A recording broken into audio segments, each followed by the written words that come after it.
And for more on Takata's Senate hearing and its implications, we're joined from LA by Brian Moody. He's the site editor for AutoTrader.com.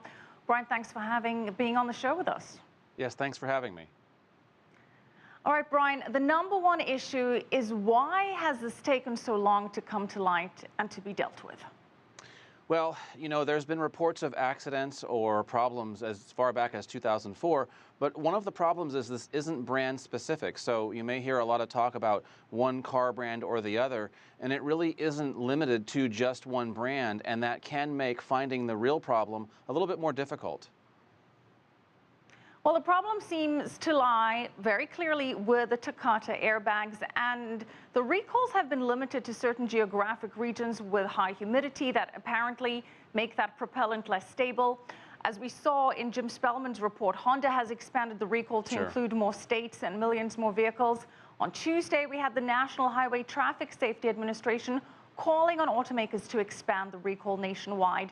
So, Brian, where does the situation stand right now? And is there a concern that people are driving cars with more airbags that could explode?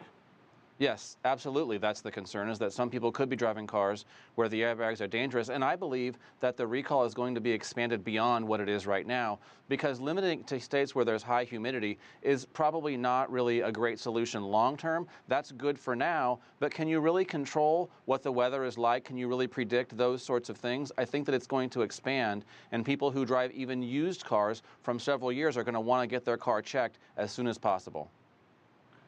Okay, so it's going to expand already, according to the New York Times. More than 14 million vehicles from 11 automakers have been recalled. What is the course of action for the drivers? Are they getting them fixed up by dealerships if they take them back to the dealership? And who is bearing the responsibility and the cost for fixing the problem for people who are taking their cars in after they've been recalled? Right, those are great questions. And the good thing about a recall is that when an automaker does that, it's free to the owner. So there's no cost to the driver. It's going to be fixed for free. To find out if your car is one of those, I would go to the government's website, safercar.gov, and see if your car is on that list. And if it is, or even if you suspect that it might have a problem, I would call your dealer right away and give them your VIN number and say, does my car need to come in for repairs? Chances are they're going to have some parts on hand, but we just don't know how broad this is going to be and how many they're going to need over the next few years.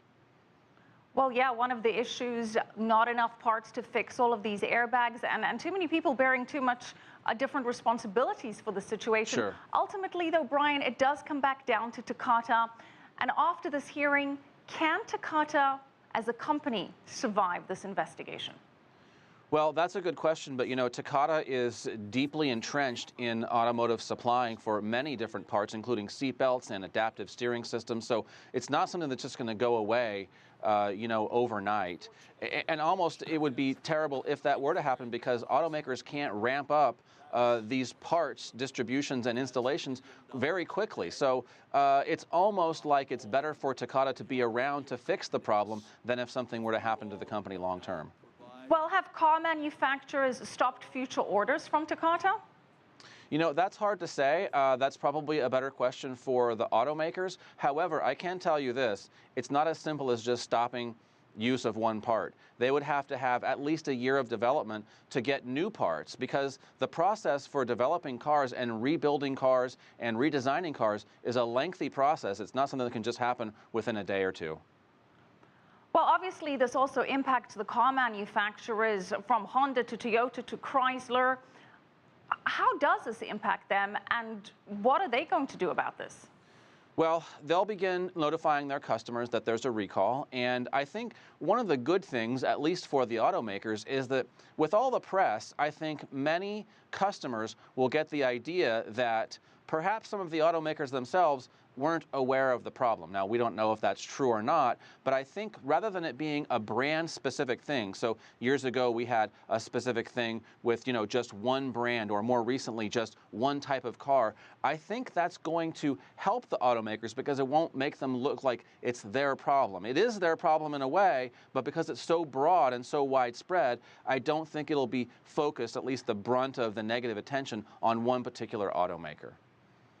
Well, Brian, this is expanding. As you said, we've had a whole range of Sure. auto recalls lately. And Senator John Thune said that legislation should be introduced to entice whistleblowers from the automotive sector to come forward with information to, quote, prevent deaths and serious physical injuries by identifying problems much earlier.